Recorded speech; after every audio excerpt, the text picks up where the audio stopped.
Good morning students. आज हम पढ़ने वाले हैं चैप्टर 8 पेज नंबर 177 ज्योग्राफी में human environment interaction the tropical and subtropical regions. Okay, nature is varied and so is the plant and animal life of each region. हर एक region की, हर एक दुनिया में जितने भी रीजन्स हैं, अलग अलग कंट्रीज हैं, अलग अलग रीजन्स हैं, वहाँ पे प्लांट्स अलग होते हैं, एनिमल लाइफ्स अलग होती हैं। ठीक है, this has an impact upon the human life too, और इसका इम्पैक्ट अलग अलग रीजन्स का ह्यूमन लाइफ पे भी डिपेंड करता है। जो वहाँ पे ह्यूमंस रहते हैं उनके ऊपर भी डिपेंड करता है। So man's need differ from area to area, इसीलिए मैन को प्रेफर करते हैं एरिया टू एरिया जाने का, या अलग अलग जगहों पर इंसान रहते हैं। ठीक है, the climate, vegetation, the wild life all are different in different part of the world. Climate, vegetation and wild life all are different in different part of world. दुनिया में अलग अलग जगह पे अलग अलग तरह के वेजिटेशंस होते हैं, मतलब वहाँ पे खेती अलग होती है, सब फल सब्जियाँ पेड़ पौधे सब अलग होते हैं। वहाँ की वाइल्ड लाइफ अलग होती है, मतलब वहाँ पे अलग अलग प्रकार के जानवर पाए जाते हैं, अलग अलग देशों में, अलग अलग पार्ट्स में वर्ल्ड के। ठीक है, the life of the people of each region is also different and is largely linked to the natural environment of any area. जो लोग अलग अलग जगह पे रहते हैं उनकी लाइफ जो है काफ़ी हद तक वहाँ के इन्वायरमेंट के ऊपर डिपेंड करती है। मान लीजिए जो लोग बर्फ़ के इलाके में रहते हैं, जहाँ पे बर्फ़ पड़ती है, वो लोग इग्लूज बनाते हैं जो बर्फ़ के घर होते हैं। ठीक है, तो इसी तरह से ह्यूमन लाइफ को भी वहाँ का इन्वायरमेंट जहाँ पर वो लोग रह रहे हैं काफ़ी इम्पेक्ट करता है उस चीज़ को, या फिर काफ़ी प्रभावित करता है इंसानों की ज़िंदगी में जो वहाँ पे रह रहे हैं। ठीक है, though the basic need of all are the same, yet how those need are met may be different. ठीक है, क्योंकि वहाँ पे फिर रहने वाले लोगों की जो खाते वो अलग खाते हैं कुछ हमारे से, बट जो बेसिक नीड होती है वो सबकी सेम है। ठीक है, मतलब वहाँ के लोग भी पानी पीते हैं, हम भी पानी पीते हैं, वहाँ के लोग भी खाना खाते हैं, हम भी खाना खाते हैं। ठीक है, पर वो कुछ अलग टाइप का खाना खाते हैं, हम अलग टाइप का खाते हैं। क्यों? क्योंकि वहाँ पे खेती भी अलग तरीके से होती है, वहाँ की वेजिटेशन भी अलग है। ठीक है, life of the people in the desert is quite different from that of the people living in the tropical and subtropical areas. जो लोग डेजर्ट में रहते हैं, रेगिस्तान में रहते हैं, उनकी लाइफ जो है, या लोगों की जो जिंदगियां हैं, वो ट्रॉपिकल और सब ट्रॉपिकल में रहने वाले लोगों से अलग है। Let explore the different region around the world and know more about them. हम इस चीज़ को एक्सप्लोर करेंगे इस चैप्टर में कि लोग जो वर्ल्ड में जहाँ पर भी रहते हैं वो लोग कैसे अपनी ज़िंदगी जीते हैं, किस टाइप का खाना खाते हैं और क्या काम करते हैं, सब चीज़ों के बारे में इसमें जानेंगे, या कहाँ पर किस टाइप के लोग रहते हैं। ठीक है, द ट्रॉपिकल एंड सब tropical region extend between 30 degree north and 30 degree south of the equator. I show you the equator.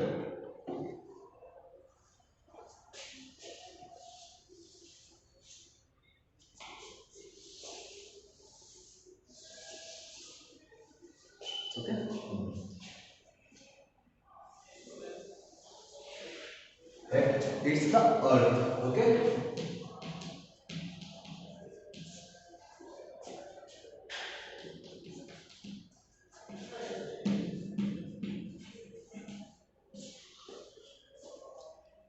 अर्थ को बीच में से जो लाइन बिल्कुल समान दो हिस्सों में काटती है, the line which divided earth into two equal part it called equator. Okay, उसे हम इक्वेटर बोलेंगे। मैं ई लिख देता हूँ यहाँ पे से इक्वेटर।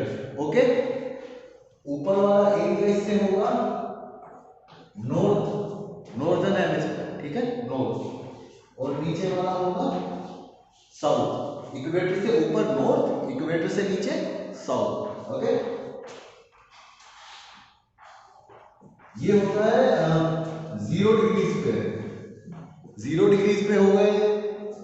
यहां से अगर हम 30 डिग्रीज तक जाते हैं यहां तक, और ऐसे ही नीचे चलेगी डिग्रीज, यहाँ पे 30 डिग्री तक मान लीजिए, ये 30 डिग्री साउथ हो गया, ये 30 डिग्री नॉर्थ हो गया। ओके, 30 डिग्री नॉर्थ से 30 डिग्री नॉर्थ से 30 डिग्री साउथ के बीच का जो एरिया है उसे हम ट्रॉपिकल या सब ट्रॉपिकल रीजन्स बोलेंगे। ठीक है, सब ट्रॉपिकल और ट्रॉपिकल रीजन्स बोलेंगे। समझ में आ गया ना? ठीक है, आपको जो मैप दिया हुआ है उसमें भी इक्वेटर लिखा हुआ है, आप पढ़ सकते हैं। जहाँ पे इंडियन ओशियन लिखा है उसके जस्ट ऊपर की जो लाइन है वो इक्वेटर है। यही अर्थ को 2 इक्वल हिस्सों में बांटती है। The climate with in this belt is generally warm. ये जो क्लाइमेट है यहाँ से लेके यहाँ तक 30 डिग्री नॉर्थ से लेके 30 डिग्री साउथ तक जनरली वार्म रहता है, मतलब गर्म रहता है। ठंड कम पड़ती है वहाँ पे या नहीं पड़ती। The belt is Germany world and abundant rainfall, और वहाँ पे इस इलाके में बारिश भी सबसे ज़्यादा होती है। ठीक है, to know more about these regions we shall look into the detail of 2 regions. The Amazon basin. Amazon basin मतलब अमेजन रिवर के आसपास का जो इलाका है उसे हम अमेजन बेसिन बोलेंगे। ठीक है, 50 डिग्री नॉर्थ से लेके 15 डिग्री साउथ लैटिट्यूड्स तक पड़ता है। लैटिट्यूड और लॉन्गिट्यूड मैंने आपको बताया है। ठीक है, लैटिट्यूड मतलब ऐसी सीधी रेखाएं, लैटिट्यूड्स, और लॉन्गिट्यूड्स ऐसे। Okay, these lines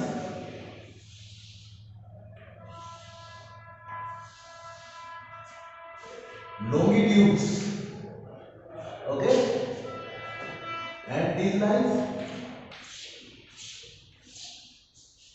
latitudes, okay.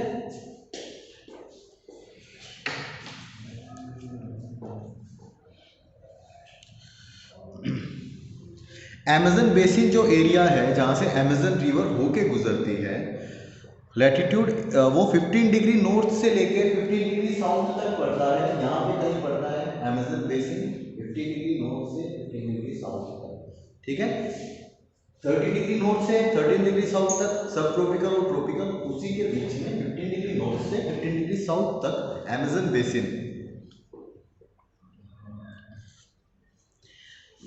and the Ganga Brahmaputra basin which lies in the subtropical zone between 20 degree north and 30 degree north latitudes।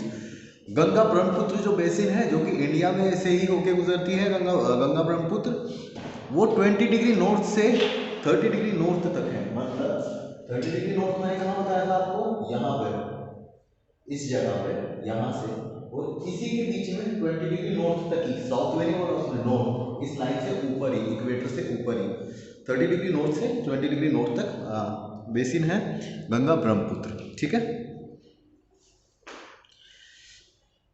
Insight में है, the river Amazon was discovered by a Spanish explorer named वेंकटे Yanez पिनजोइन।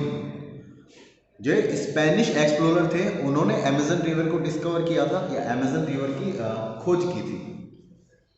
अब next topic है हमारा the Amazon basin. The river Amazon is the second longest river in the world and the largest in term of volume of water carried by it. Amazon जो है दुनिया की सबसे लंबी नदी है, सेकंड नंबर की। ओके, फर्स्ट पे है नील नदी, ओके, सेकंड नंबर पे है अमेजन। बट वॉल्यूम जो है वाटर का वो सबसे ज़्यादा अमेजन रिवर में है, मतलब सबसे ज़्यादा वॉल्यूम अमेजन रिवर में पानी का है वर्ल्ड में, वो नंबर 1 पे है, और लंबाई में या लॉन्गेस्ट में सेकंड नंबर पे है। ठीक है, फर्स्ट पे है Nile river. It originated from the Andes mountain in Peru.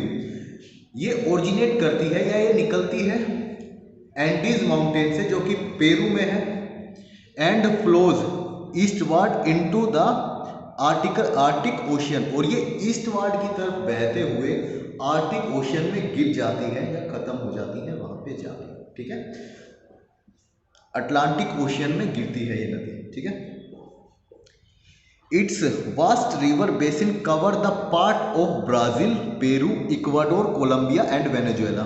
In 5 countries से होके गुजरती है ये, Brazil, Peru, Ecuador, Colombia and Venezuela. It has more than 1000 tributaries and has the largest basin in the world.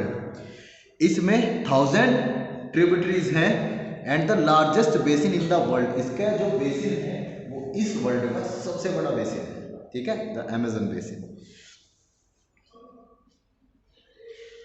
Next है आपका climate and vegetations, मतलब Amazon के पास climate कैसा रहता है और वहाँ का वेजिटेशन कैसा है, मतलब वहाँ पे खेती कैसी होती है, लोग क्या खाते हैं, ठीक है। The Amazon basin lies in the equatorial region where the climate remains hot and wet all round the year. Amazon basin ऐसी जगह है इस पृथ्वी पे जो कि इक्वेटोरियल रीजन है, मतलब कि इक्वेटर जो है, इक्वेटर के आसपास के इलाके को बोलेंगे हम इक्वेटोरियल रीजन, ठीक है, उसी में पड़ता है अमेजन बेसिन। तो वहाँ पे जो क्लाइमेट है वो हॉट एंड वेट रहता है पूरे के पूरे साल, ठीक है, hot and wet. The average temperature is around 30 degree Celsius. जो वहाँ का एवरेज टेम्परेचर है वो 30 डिग्री सेल्सियस है, ठीक है। And the annual rainfall is more than 200 centimetres. और जो रेनफॉल हो रहा है वहाँ पे पूरे एनुअल का, मतलब अगर एवरेज निकाला जाए पूरे साल का तो वो 200 सेंटीमीटर्स होता है लगभग, ठीक है। It rains here almost daily and the humidity is very high though the night and comparatively cooler. जो रातें होती हैं वहाँ की वो दिन के मुकाबले थोड़ी ठंडी होती हैं, ठीक है, बारिश की वजह से जो रेनफॉल हो रहा है वहाँ पे। और दिन में जो है ह्यूमिडिटी रहती है हल्की सी बारिश की वजह से वो, ठीक है। There is very little difference between the length of the day and night. जो लेंथ है डे और नाइट के, उनके बीच में भी काफ़ी कम डिफरेंस है, मतलब जो उनकी टाइमिंग है उनके बीच में काफ़ी कम डिफरेंस है दोनों का, दिन और रात के बीच में। The warm wet climate result in thick evergreen forest called tropical rain forest. ये वार्म और वेट क्लाइमेट की वजह से जो रिजल्ट है वहाँ पे थिक एवरग्रीन फॉरेस्ट, मतलब हमेशा हरा भरा रहने वाला, और थिक मतलब पतले पेड़ों का जंगल, ज़्यादा मोटे पेड़ नहीं होते हैं वहाँ पे, पतले पेड़ होते हैं, उसे हम कहते हैं ट्रॉपिकल रेन फॉरेस्ट, ठीक है। The tree here are tall with a thick foliage which prevents sunlight from reaching the ground। ये पेड़ इतने घने हैं वहाँ पे, थिक हैं, पतली पतलियाँ इनकी टहनियाँ हैं और पत्तियाँ बहुत ज़्यादा है, तो उसकी वजह से जो सनलाइट है वो भी ग्राउंड को टच नहीं कर पाती है, इतना घना जंगल है tropical rain forest. The interior of these forests are therefore dark and damp, which promotes the thick growth of climbers and ferns along with tall trees। The main tree are, कुछ trees के नाम है वहाँ पे, ebony, mahogany, rosewood, rubber, cinchona, which are hardwood trees, जो कि सख्त लकड़ी के पेड़ हैं, हार्डवुड ट्रीज हैं, ठीक है। Balsa, the lightest wood is also found in this forest. इन फॉरेस्ट में बल्सा भी पाया जाता है जो कि दुनिया की सबसे हल्की लकड़ी है, ठीक है, सबसे हल्की लकड़ी होती है बल्सा, वो भी वहाँ पे पाई जाती है। The forest yield a variety of production ranging from rubber, nuts, gems, regions to quinine which is drug used for curing malaria. Malaria के मलेरिया को ठीक करने के लिए एक ड्रग का यूज़ होता है, या एक प्रकार की जिससे दवाई बनाई जाती है, उसे क्विनिन कहते हैं, वो भी वहाँ पे मिलता है, वो भी वहाँ पे उसमें ट्रॉपिकल रेन फॉरेस्ट में पाया जाता है, ठीक है। नेक्स्ट है आपका वाइल्ड लाइफ। वहाँ की वाइल्ड लाइफ कैसी है? The evergreen forest of the Amazon basin are like a genetic zoo, very rich in wildlife which includes mammals like monkeys, jaguars, puma, sloths, anteaters etcetera. ये एक जिग्नेटिक जू है जहाँ पे हर प्रकार के जानवर पाए जाते हैं, ठीक है। उनमें से कुछ है मंकीज, जैगवार, पूमास, टिफिन्स, ठीक है। A variety of bird and insects are also found here. यहाँ पे काफ़ी वेराइटीज मिलती है बर्ड्स की भी और इंसेक्ट्स की भी, ठीक है। The basin is a home to several species of reptiles and snake like pythons. इस बेसिन में सेवरल स्पीसीज पाई जाती हैं रेप्टाइल्स की, स्नेक्स की, जैसे कि पाइथन, पाइथन अजगर को कहते हैं, वो भी वहाँ पे पाया जाता है। एनाकोंडाज वहाँ पे पाए जाते हैं, क्रोकोडाइल्स वहाँ पे पाए जाते हैं। Several species of fresh water fish are also found in the river. उस रिवर में कुछ फ्रेश वाटर फिशेज की स्पीसीज भी पाई जाती है, ठीक है। ताज़े पानी की मछली जो मतलब जो समुद्र में नहीं पाई जाती, क्योंकि समुद्र का पानी थोड़ा सा खारा होता है, बट वो उस रिवर में पाया जाता है, ठीक है। पीपल, वहाँ के पीपल कैसे हैं, जो लोग वहाँ पे रहते हैं वो कैसे हैं, ठीक है। The Amazon basin is a home of several tribes who lead to primitive life. Amazon basin क्या है, होम है ट्राइब्स का, जनजातियों का, ठीक है। काफ़ी प्रकार की जनजातियाँ पाई जाती है जो वहीं पे रहती हैं या अपनी ज़िंदगी वहीं व्यतीत करती हैं। Collecting food by hunting and fishing, जिनका मेन काम क्या है, फूड कलेक्ट करना हंटिंग से या फिर फिशिंग से, मतलब मछलियों को पकड़ते हैं या जानवर को मारते हैं, ठीक है। They lives in small huts made with branches and leaves. वो छोटे झोपड़ों में रहते हैं जो कि लीव के बने हैं और ब्रांचेस के बने हैं।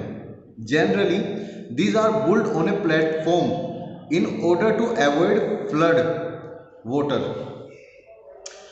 जनरली क्या होता है, जो हट्स होते हैं उनके, उन लोगों के,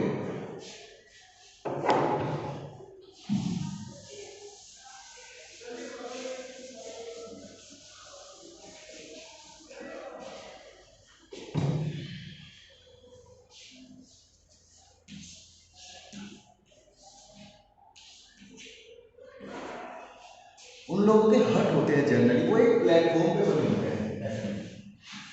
मतलब ये नीचे सपोर्ट पे खड़े होते हैं और यहाँ पे सीढ़ियाँ मारते हैं, ठीक है। तो उसके नीचे खाली होता है सब कुछ। वैसा क्यों करते हैं, ताकि अगर बाढ़ बाढ़ आए, वहाँ पे रोज बारिश होती है अमेज़न बेसिन में, अगर बाढ़ बाढ़ आए वहाँ पे तो उनकी वजह से उनके घर को कोई नुकसान ना हो और बाढ़ का पानी नीचे से निकल जाए और वो लोग ऊपर सुरक्षित रहे, ठीक है।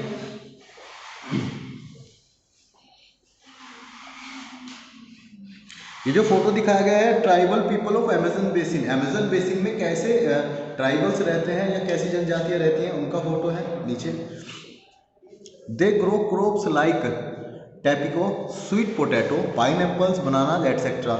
वो लोग क्रॉप्स भी ग्रो करते हैं, पाइनएप्पल, बनानाज, टोपिका, ये सब चीज़ें भी उगाते हैं वो। Patches of land are cleared in order to grow these crops.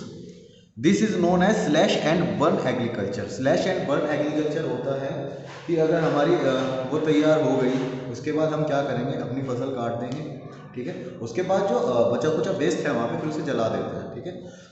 देखा होगा जैसे गन्ने की फसल कट जाती है हमारे यहाँ पे, उसके बाद जो बचता है उसका वेस्ट उसे जला देते हैं। तो ये सेम चीज़ रहते हैं ये लोग भी, ठीक है।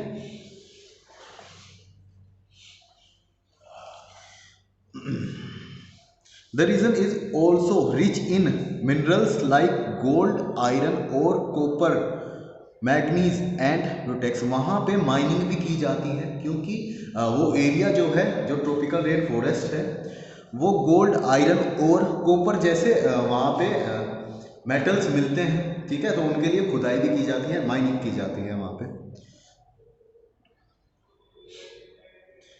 Life in the Amazon basin is gradually changing. Amazon basin में जो लोग हैं उनकी जिंदगी धीरे धीरे चेंज हो रही है। The construction of trans Amazonian highway has made all the part the basin accessible. वहाँ पे कंस्ट्रक्शन का काम चल रहा है, ट्रांस अमेजन हाईवे कह के प्रोजेक्ट चल रहा है वहाँ पे, जिससे क्या हो रहा है कि जंगल काटे जा रहे हैं ताकि अमेज़न बेसिन के सारे रास्तों को जोड़ा जा सके आपस में।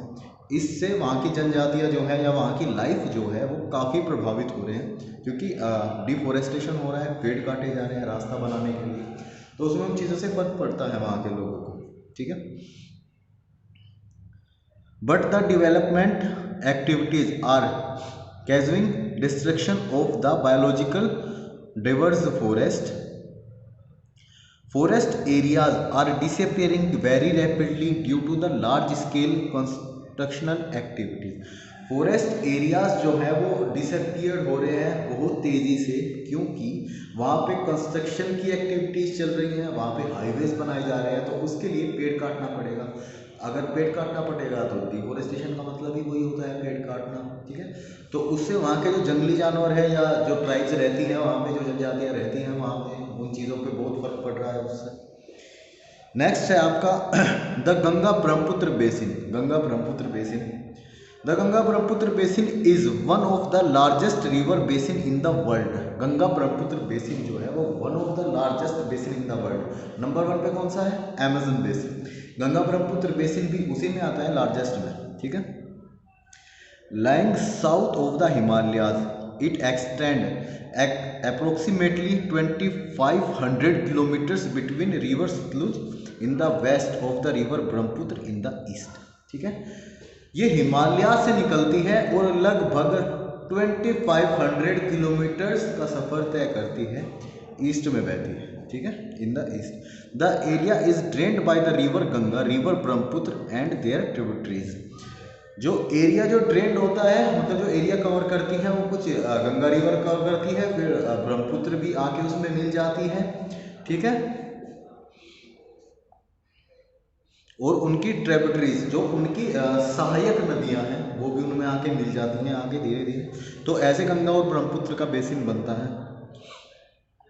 Together they have created one of the most fertile plain land in the world. दोनों साथ मिलकर ये मोस्ट फर्टाइल लैंड बनाती हैं, प्लेन्स जहाँ पे खेती सबसे अच्छी होती है।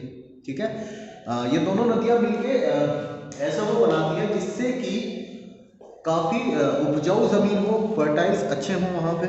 ठीक है, मतलब काफ़ी अच्छी खेती की जा सके वहाँ।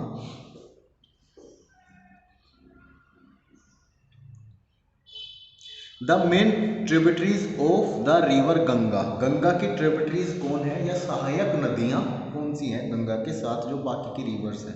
यमुना है, घाघरा है, गोमती है, गंडक है, कोसी नदी है, बेतवा, सोन, दामोदर एटसेट्रा। ये सभी नदियां हैं जो गंगा की सहायक नदी है या गंगा की ट्राइब्यूटरीज हैं। The river Brahmaputra flow through 3 different countries and is also know by different name. Brahmaputra नदी जो है 3 अलग अलग देशों से होकर गुजरती है और उन 3 देशों में उसे अलग अलग नामों से जाना जाता है। ठीक है, in Tibet it is called Tsangpo. Tibet में इसे टसेंगपो कहा जाता है। बांग्लादेश में इसे जमुना कहा जाता है ब्रह्मपुत्र को, और मेघना भी कहा जाता है। ठीक है, और इंडिया में इसे ब्रह्मपुत्र कहा जाता है। ठीक है, both the rivers Ganga and Brahmaputra originated from the glacier and after running through the plains of the subcontinent in their distinct courses they join in their lower courses before falling into the Bay of Bengal. Together these form world's largest delta and fastest growing delta called the Sundarban। ये दोनों नदियाँ glacier से निकलती हैं after running through the plains, पूरे plain से गुजरने के बाद और सब कॉन्टिनेंट से गुजरने के बाद they join in the lower course before falling into the bay of Bengal. Bay of Bengal में गिरने से पहले ये दोनों नदियां मिलती हैं आपस में थोड़ी सी दूर के लिए, और उसी में वो वर्ल्ड का largest and fastest growing delta cold Sundarban, Sundarban का निर्माण करती हैं ये दोनों नदियाँ। डेल्टा वो होता है जहाँ पे 2 नदियाँ मिलती हैं आपस में और उसके बीच का जो इलाका होता है ट्रायंगल शेप में, उसे डेल्टा कहते हैं। ठीक है, उसे कहा जाता है Sundarban. Climate and vegetation, Ganga Brahmaputra basin का क्लाइमेट और वेजिटेशन कैसा है? The Ganga Brahmaputra basin lies in the sub tropical region and enjoy A monsoon type of climate. वहाँ पे एक मानसून टाइप ऑफ क्लाइमेट रहता है, मतलब जैसे मानसून में नहीं होता था, बारिश भी होती रहती है, उस टाइप का क्लाइमेट रहता है गंगा ब्रह्मपुत्र बेसिन में। The summers are hot and wet and the winters are cool and dry.